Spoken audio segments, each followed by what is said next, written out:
2007 সাল থেকে টি-20 বিশ্বকাপ যাত্রা শুরু করেছিলেন। এরপর একসাথে হেঁটেছেন এতটা পথ। 9 বিশ্বকাপ পাড়ি দেওয়া দুই ক্রিকেটার সাকিব আল হাসান ও রোহিত শর্মা। সেই রোহিতকে ফিরিয়েই বিশ্বকাপের হাফ সেঞ্চুরি পূর্ণ করলেন সাকিব। টি-20 বিশ্বকাপের একমাত্র 50 উইকেটের মালিক, ধারে কাছে আর কেউ নেই। শাহিদ আফ্রিদি, লাসিথ মালিঙ্গা, সাইদ আজমলরা অবসর নিয়েছেন অনেক আগেই। সেরা 5-এ একমাত্র টিকে থাকা ভানিন্দু হাসারাঙ্গা 37 উইকেট নিয়ে অনেক পেছনে। দিনটা ছিল 13 সেপ্টেম্বর 2007। জোহানেসবার্গে বিশ্বকাপেরই প্রথম ম্যাচ বাংলাদেশের।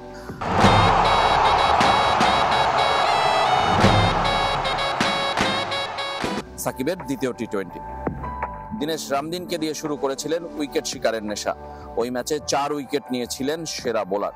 1-2 করে 9 আসর ধরে যা চলছে। বিশ্বকাপের 42 ম্যাচে সাকিবের গড় 20-এর নিচে, ইকোনমি 7-এর কম। প্রথম 3 ম্যাচে উইকেট শূন্য সাকিব। চতুর্থ ম্যাচে নেপালের বিপক্ষে পেয়েছিলেন 2টি, আর অস্ট্রেলিয়ার বিপক্ষে বোলিংই করতে পারেননি। অন্য অনেকের মতো এটাই হতে পারে সাকিবের শেষ বিশ্বকাপ।